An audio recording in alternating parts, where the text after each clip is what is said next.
ಆತ್ಮೀಯ H16 news ಅರ್ಥಾತ್ ಸೀತಾರಾಮ್ ನ್ಯೂಸದ ವೀಕ್ಷಕರೇ, ನಾನು ನಿಮ್ಮವ ಎಂ ಆಯುಧ ಮಲ್ಲಪ್ಪ ಜೊತೆ ಅವರು. ತಾವು ಈಗ ಸುದ್ದಿಗಳ ಲೋಕಕ್ಕೆ ಎಂಟ್ರಿ ಹೊಡಿತಾ ಇದ್ದೀರಿ.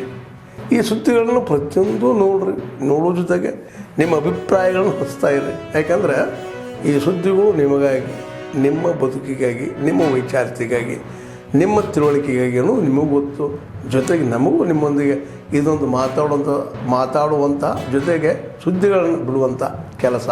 ಈ ಕೆಲಸದಲ್ಲಿ ನಾವು ನಿಮ್ಮೊಂದಿಗಿದ್ದೀವಿ ಅಂತ ಹೇಳ್ತಾ ನೋಡ್ತಾ ಇರಿ ಸುದ್ದಿಗಳನ್ನು.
ಶ್ರೀನಿವಾಸಪುರ ನಗರವನ್ನ ಸುಮಾರು 25 ಕೋಟಿ ರೂಪಾಯಿನ ಅವಧಿಯಲ್ಲಿ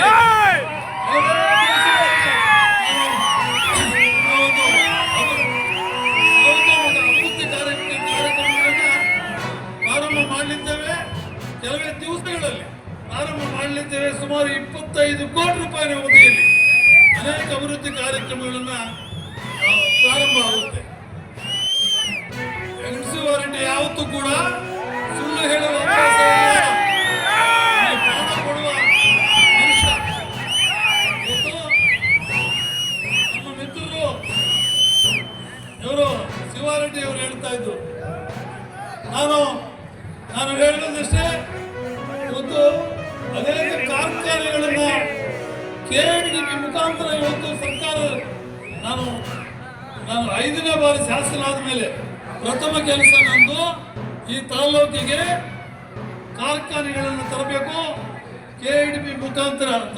KDBಗೆ ರೆಪ್ರೆಸೆಂಟೇಟಿವ್ ಕೊಟ್ಟು ಮಂತ್ರಿಗಳನ್ನು ಕಾಂಟ್ಯಾಕ್ಟ್ ಮಾಡಿ ಅವತ್ತೇ ಕೂಡ ಬರೆಸದೆ ಇದು ಮಾಡಿದೆ. ಇದಕ್ಕೆ ನಾನು ವಿಶೇಷವಾಗಿ ವಿನಂತಿ ಮಾಡಿಕೊಳ್ತೇನೆ. ನಮ್ಮ ಇಂದಿನ ಶಾಸಕರು ರಮೇಶ್ ಕುಮಾರ್ ಈ ಸಂದರ್ಭದಲ್ಲಿ ಯಾಕೆ ನಡೆಸಿಕೊಳ್ತಾ ಇದ್ದಾರೆ ಅಂದ್ರೆ, ಈ ಇಂಥ ಒಂದು ಕಾರ್ಯಕ್ರಮಗಳಿಗೆ ವಿರೋಧ ಮಾಡಬಾರದು. ಯಾರೇ ಆಗಲಿ, ನಾನೇ ಆಗಲಿ, ಅವರೇ ಆಗಲಿ, ಎಲ್ಲ ಭಾರತೀಯರು ಸೇರಿಕೊಂಡು ಇಂಥ ಒಂದು ಅಭಿವೃದ್ಧಿ ಕಾರ್ಯಕ್ರಮ ಮಾಡಿಕೊಂಡು ನಾನು ಕಾರ್ಯಕ್ರಮಗಳನ್ನು ಮಾಡೋದಕ್ಕೆ ಅನೇಕ ಸಂದರ್ಭಗಳಲ್ಲಿ ವಿಧಾನಸಭೆಯಲ್ಲಿ ಮಾತಾಡಿದ್ದೇನೆ. ವಿರೋಧ ಮಾಡಿದ್ದಾರೆ. ಅವರು ಮಾಡಬಾರ್ದು ಅಂತ ಹೇಳಿ ಮಾನ್ಯ ಮಂತ್ರಿಗಳೇ ಹೇಳಿದ್ರು. ವಿರೋಧ ಇದೆ, ನಿಮ್ಮ ಮಾಜಿ ಶಾಸಕರದು ವಿರೋಧ ಇದೆ ಅಂತ ಹೇಳ್ಬಿಟ್ಟು ಅವರು ಮಂತ್ರಿಗಳಾಗಿದ್ರು.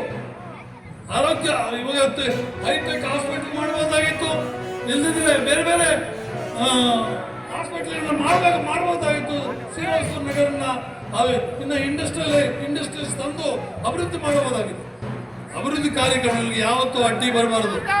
ಅವರು ಅಡ್ಡಿ ಬರ್ತಾ ಇದ್ದಾರೆ. ಇವತ್ತು ಮಾನ್ಯ ರಮೇಶ್ ಕುಮಾರ್ ನಾನು ವಿನಂತಿ ಮಾಡಿಕೊಳ್ತೇನೆ, ಇದಕ್ಕೆ ಅಡ್ಡಿ ಬರಬೇಡಿ. ನಾವೆಲ್ಲ ಸೇರಿಕೊಂಡು ಅಭಿವೃದ್ಧಿ ಪಡಿಸೋಣ. ನಮ್ಮ ತಾಲೂಕನ್ನ ನಿಮಗೂ 5-6 ಸಾರಿ ಶಾಸಕರು ಮಾಡಿದ್ದಾರೆ, ನನಗೂ 5-6 ಶಾಸಕರು ಮಾಡಿದ್ದಾರೆ. ನೀವಾದ್ರೂ ಮಂತ್ರಿಗಳಾಗಿದ್ದೀರಿ, ನಾನು ಮಂತ್ರಿಗಳಾಗಿಲ್ಲ. ಆದರೂ ಸಹಿತ ಇವತ್ತು ನಮ್ಮ ತಾಲೂಕಿನ ಸರ್ವತೋಮುಖ ಅಭಿವೃದ್ಧಿ ಆಗಬೇಕು. ನಮ್ಮ ಯುವ ಮಿತ್ರರಿಗೆ, ರೈತರಿಗೆ, ಬಡವರಿಗೆ ಅಭಿವೃದ್ಧಿ ಮತ್ತೆ ಉದ್ಯೋಗಾವಕಾಶಗಳು ಕಲ್ಪಿಸಬೇಕು ಅನ್ನೋ ದೃಷ್ಟಿಯಿಂದ ಇವತ್ತು ಆ ಒಂದು ಕೆಲಸವನ್ನು ನಾನು ಕೈಗೆತ್ತಿಕೊಂಡಿದ್ದೇನೆ. ಅದಕ್ಕೆ ನಾನು ಪಕ್ಷ ಭೇದವ ಮರೆತು ತಾವೆಲ್ಲ ಕೂಡ ಈ ಕೆಲಸಕ್ಕೆ ಸಹಕರಿಸಬೇಕು ಅಂತ ನಾನು ವಿನಂತಿ ಮಾಡಿಕೊಳ್ತೇನೆ. 2025 ಸರ್ಕಾರಿ ನೌಕರರ ಬೆಂಗಳೂರು ನಡೀತಕ್ಕಂಥ 77ನೇ ಸಂವಿಧಾನ ಸಮರ್ಪಣಾ ದಿನದ ಸ್ಮರಣಾರ್ಥ ಸಂವಿಧಾನವನ್ನು ಸಂರಕ್ಷಿಸಿ ಮನುಸ್ಮೃತಿಯನ್ನು ಹಿಮ್ಮೆಟ್ಟಿಸೋಣ ರಾಜ್ಯ ಮಟ್ಟದ ಜಾಗೃತಿ ಸಮಾವೇಶ ಹಮ್ಮಿಕೊಳ್ಳಲಾಗಿದೆ. ಈ ಸಮಾವೇಶವನ್ನು ಕರ್ನಾಟಕ ದಲಿತ ಸಂಘರ್ಷ ಸಮಿತಿಯ ರಾಜ್ಯ ಸಂಚಾಲಕರಾದಂಥ ಹೆಣ್ಣೂರು ಶ್ರೀನಿವಾಸ ಅವರ ನೇತೃತ್ವ ನಡೀತದೆ. ಈ ಕಾರ್ಯಕ್ರಮ ಉದ್ಘಾಟನೆಯನ್ನು ಮಾನ್ಯ ಲೋಕೋಪಯೋಗಿ ಸಚಿವರಾದಂಥ ಸತೀಶ್ ಜಾರಕಿಹೊಳಿ ಸರ್ ಮಾಡ್ತಿದ್ದಾರೆ. ಮುಖ್ಯ ಅತಿಥಿಗಳಾಗಿ ಸಮಾಜ ಕಲ್ಯಾಣ ಸಚಿವರಾದಂಥ doctor H C Madhav Saheb ಭಾಗವಹಿಸಲಿದ್ದಾರೆ. ಅದೇ ರೀತಿಯಾಗಿ ಆಹಾರ ಮತ್ತು ನಾಗರಿಕ ಸೌರಭಜಕ ಸಚಿವರಾದಂಥ ಕೆ ಎಚ್ ಮುನಿಯಪ್ಪ ಸರ್ ಭಾಗವಹಿಸ್ತಾರೆ. ಮತ್ತು ಅತಿಥಿಗಳಾಗಿ ವಿಧಾನ ಪರಿಷತ್ತಿನ ಸದಸ್ಯರಾದಂಥ ಎಚ್ ಪಿ ಸುಗಂದಾಸ್ ಸರ್ ಅವರು, ರಮೇಶ್ ಬಾಬು ಅವರು ಭಾಗವಹಿಸಲಿದ್ದಾರೆ. ಮತ್ತು ಈ ಕಾರ್ಯಕ್ರಮದ ಅಧ್ಯಕ್ಷತೆಯನ್ನು ಎಂ ದೇವದಾಸ್ ದಲಿತ ಹಿರಿಯ ಮುಖಂಡರು ಚಿಕ್ಕಮಗಳೂರು ಅಧ್ಯಕ್ಷತೆ ವಹಿಸಿಕೊಳ್ಳಿರೋದು. ಪ್ರಾಸ್ತಾವಿಕವಾಗಿ ನಮ್ಮ ರಾಜ್ಯ ಸಂಚಾಲಕರಾದಂಥ ಶ್ರೀನಿವಾಸ್ ಹೆಣ್ಣೂರು ಸರ್ ಅವರು ಮಾತನಾಡಿದ್ದಾರೆ.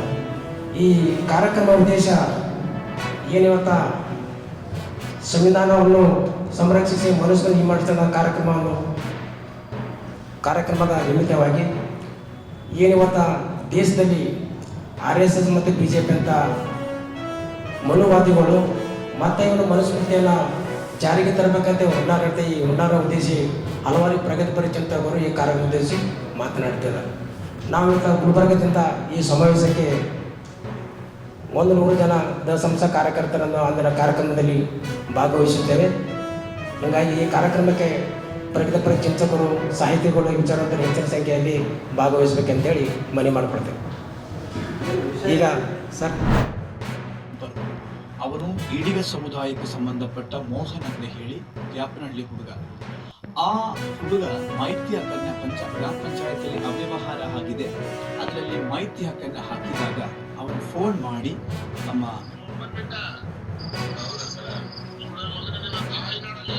ಇದಷ್ಟು ನಮಗೆ ಕೇಳಿಸ ಅಸಹ್ಯ ಆಗ್ತದೆ.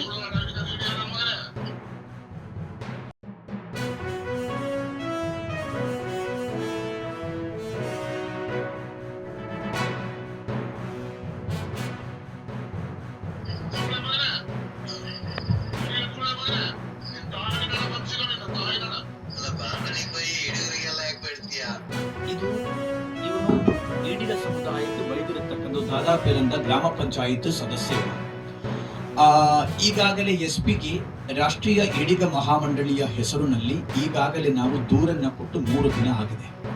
ಇವತ್ತು ಕೂಡ ಯಾವುದೂ ಕೂಡ ಕ್ರಮವನ್ನೇ ತೆಗೆದುಕೊಂಡಿಲ್ಲ. ಅದರಲ್ಲಿ ಕೊಲೆ ಬೆದರಿಕೆ ಇದೆ, ಅವಾಚ್ಯ ಶಬ್ದಗಳಿಂದ ಬೈದಿದೆ. ಜಾತಿನಿಂದಲೇ ನಮಗೆ ಅಡಾಪ್ಟ್ ಆಗುತ್ತಾ ಇಲ್ವಾ ಅಂತ ಗೊತ್ತಿಲ್ಲ. ಅದನ್ನೊಬ್ಬ ಗ್ರಾಮ ಪಂಚಾಯತ್ ಸದಸ್ಯರು ಈ ರೀತಿ ಮಾತಾಡೋದಕ್ಕೆ ಚಿತ್ರದುರ್ಗ SPಯ ಜೊತೆ ನಾನು 2 ಸಲ ಖುದ್ದು ಮಾತಾಡಿದ್ದೇನೆ. ಇದು ಒಂದು ಭಾಗ, ಪ್ರಮುಖವಾದ ಈ ವಿಷಯ. ಆತ್ಮೀಯರೇ, ಎಲ್ಲ ಸುದ್ದಿಗಳನ್ನು ನೋಡಿದ್ರಲ್ಲ, ಏನು ಅನಿಸ್ತು ನಿಮಗೆ? ಇದರಲ್ಲೇ ನಿಮ್ಗೆ ಲೈಕ್ ಆಗಿರ್ಬೋದು, ಡಿಸ್ಲೈಕು ಆಗಿರ್ಬೋದು, ಕಾಮೆಂಟ್ ಬೇಡಪ್ಪ ಅಂತೂ ಅನಿಸಿರ್ಬೋದು, ಕಾಮೆಂಟ್ ಮಾಡಬೇಕಪ್ಪ ಅನಿಸಿರ್ಬೋದು, ಶೇರ್ ಮಾಡಬಾರ್ದಪ್ಪ ಅನಿಸಿರ್ಬೋದು, ಅದು ಮಾಡಬೇಕು ಅನಿಸಿರ್ಬೋದು. ಏನಾದರೂ ಆಗಲಿ ಶೇರ್ ಮಾಡ್ತಾಯಿರಿ, ಈ ನ್ಯೂಸ್ಗಳನ್ನ ಹಂಚ್ತಾ ಇರಿ, ಜೊತೆಗೆ ಇದಕ್ಕೆ ಸಬ್ಸ್ಕ್ರೈಬ್ ಆಗ್ತಾಯಿರಿ ಅಂತ ಹೇಳ್ತಾ H16 ನ್ಯೂಸ್ ಅರ್ಥಾತ್ ಹೇ ಸೀತಾರಾಮ್, ಇದು ಸತ್ಯದ ಕೈಗೆ ನಡಿ. ವಂದನೆಗಳು.